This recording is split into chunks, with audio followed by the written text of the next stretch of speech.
بڑا تکلیف میں تھا کہ جلدی کہیں کربلا سے نکل جائیں، حالانکہ اس دھرتی پہ، اس کائنات پہ صبر، شجاعت، استقامت اور حوصلہ جس سے کائنات سیکھے گی وہ صرف امام حسین ہی ہے۔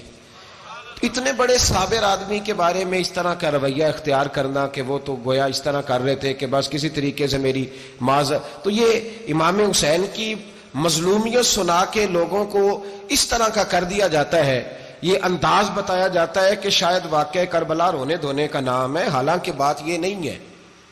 یزید کی لشکر جو امام حسین کے مقابلے میں آیا، امام حسین کے لشکر کی تعداد 72 تھی، تو یزید نے 22,000، مجھے بتائیے 72 کا 22,000 سے کو مقابلہ ہوتا ہے؟ عمر بن سعد نے پھر عبید اللہ ابن زیاد کو لکھا کہ 22,000 بندے تھوڑے ہیں، کچھ بندے زیادہ بھیج۔ تو عمر بن سعد کو عبید اللہ ابن زیاد کہنے لگے کہ تو پاگل تو نہیں ہو گیا، 72 کے لشکر کا 22,000 بھیجا، اور کتنا بھیجوں؟ تو اس نے کہا تمہیں یہ نہیں پتا یہ لوگ کون ہیں؟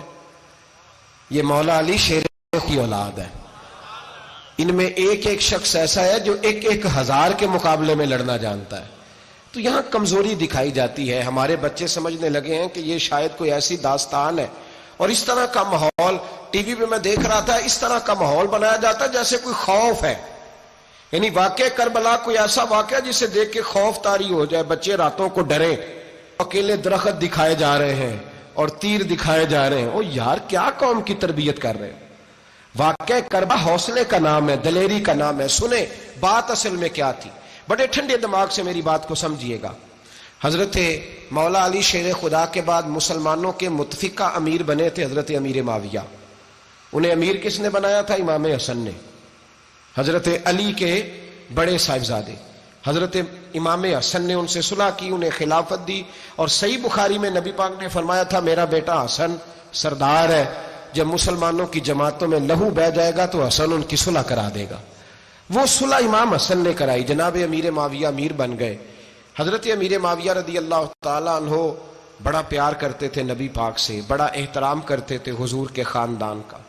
ان کی جو اجتہادی خطائیں ہیں وہ اپنی جگہ پہ موجود ہیں، چونکہ امام حسن نے ان سے صلح کر لی، لہذا ہم بھی ان کے بارے میں کوئی جملہ کہنے کے مجاز، ہماری مجبوری امام حسن ہے، اس لیے کہ جسے امام حسن صحیح کہے پھر امام حسن کے ماننے والے کو اسے غلط نہیں کہنا چاہیے۔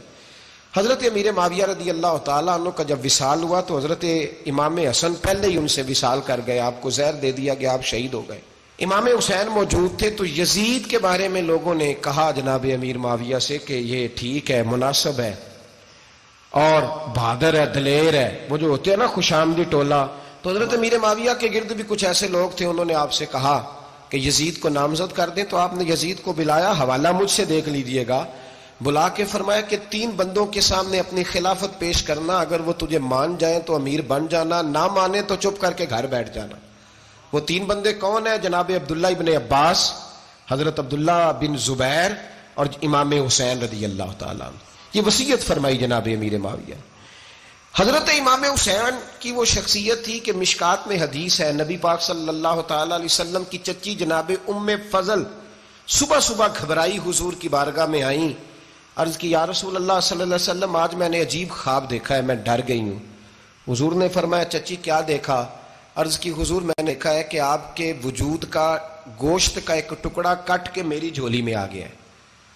حضور یہ کیا ہے؟ تو محبوب خواب سن کے مسکرائے، فرمایا چچی یہ پریشانی والا خواب نہیں، یہ تو خوشی والا خواب ہے، اللہ فاطمہ کو بیٹا عطا کرے گا اور وہ تیری گود میں کھیلا کرے گا، چونکہ وہ میرے وجود کا ٹکڑا ہوگا، لہذا خواب تجھے یہ آئی ہے۔ تو امام حسین پیدا ہوئے، امام حسن کی عمر ابھی 11 مہینے تھی، تو نبی پاک نے امام حسین کو جناب ام فضل اپنی چچی کی گود میں دے دیا کہ فاطمہ کے لیے دونوں بچے سنبھالنا مشکل ہوگا۔ وہ خواب اس طرح پوری ہوئی۔ امام حسین سے حضور نے بڑا پیار کیا، بڑی محبت فرمائی نبی پاک سے۔ کچھ حدیثیں میں نے جمعے میں عرض کی تھیں، حضرت ابو ہریرہ رضی اللہ تعالیٰ عنہ کہتے ہیں یہ واحد بچہ تھا حضور کے گھرانے کا کہ میں نے دیکھا کہ نبی پاک صلی اللہ علیہ وسلم بیٹھے تھے تو یہ حضور سے کہہ رہے ہیں، نبی پاک سے، کہ نانا جی اٹھ کے کھڑے ہو۔ کہتے ہیں حضور کھڑے ہو گئے، تو کہنے لگے میں نے آپ کے برابر جانا ہے۔ بچے جو مرضی ضد کر لیتے ہیں نا، قد چھوٹا تھا، عمر 7.5 سال تھی، کہنے لگے نانا میں نے برابر جانا ہے۔ تو نبی پاک صلی اللہ علیہ وسلم نے ہاتھ پکڑ لیے، فرمایا چل پھر ہو جا برابر۔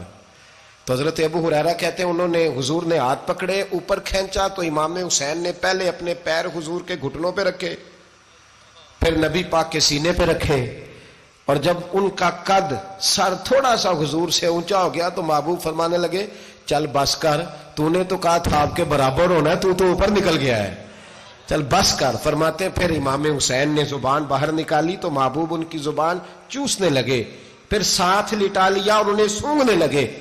تو میں نے عرض کی حضور آپ حسین کو سونگھتے کیوں ہیں؟ تو فرمایا ابو ہریرہ مجھے حسین کے وجود سے جنت کی خوشبو آتی ہے، مجھے حسین کے وجود سے جنت کی۔ ایک دن حضور گزر رہے تھے، اصل اس طرح تھا کہ یہ نبی پاک کا حجرہ تھا، جن لوگوں کو اللہ نے مدینے کی زیارت کرائی ہے وہ جان سکتے ہیں، نبی پاک کا حجرہ تھا تو حضور کے حجرے کی اس جانب، یعنی مسجد کی جو بالکل سیدھ ہے اس کی بیک میں سیدہ فاطمہ رہتی تھی۔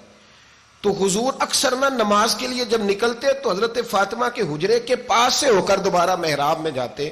محبوب حجرے کے پاس سے گزرے تو امام حسین رو رہے تھے، تو حضرت فاطمہ نے کسی بات میں جھڑک دیا تو امام حسین رونے لگے۔ تو نبی پاک نماز کے لیے گئے تو واپس لوٹ آئے، اور واپس تشریف لا کے کہا فاطمہ حسین کو کیا ہوا؟ عرض کی یا رسول اللہ تنگ کر رہے تھے میں نے ڈانٹ دیا ہے۔ کیا خوبصورت جملے ہیں حدیث پاک میں۔ سرکار نے فرمایا فاطمہ اس کو حسین کو نہ رونے نہ دیا کر، یہ جب روتا ہے نا تو میرے دل کو تکلیف ہوتی ہے۔ تو بی بی صاحبہ کہتی ہیں یہ حکم آیا نبی پاک کا میرے نام، پھر میں نے ڈانٹنا چھوڑ دیا۔ یہ ان کے فضائل تھے کم، ان کی تربیت خود نبی پاک نے فرمائی، خود ڈیوٹی۔ میں کسی منطق کا میں اب تو اللہ تعالیٰ معاف کرے، پہلے ہم لوگوں کو کہتے تھے فلانی مجلس میں نہ جانا فلانی، اب تو مصیبت بن گئی ہے، جانے کی ضرورت نہیں، ہر شے موبائل میں آ گئی۔ مجھے بھیجتے ہیں کہتے ہیں حضرت صاحب یہ ذرا سننا، یہ ذرا سننا، کل کراچی سے کچھ مہمان آ گئے تو اب بچوں نے وہ کلپ سنبھال کے یہ مولوی دیکھو کیا کہتا ہے۔ اب آیتیں پڑھی جا رہی ہیں قرآن پاک کی، اتنا ٹکڑا یہاں سے لیتے ہیں، اتنا ٹکڑا یہاں سے لیتے ہیں، اور ملا کے پتہ نہیں کون سا مکسچر بنا رہے ہیں، کسی آیت کا ترجمہ نہیں، کوئی واضح حدیث نہیں۔ ایسے ہوا ہوگا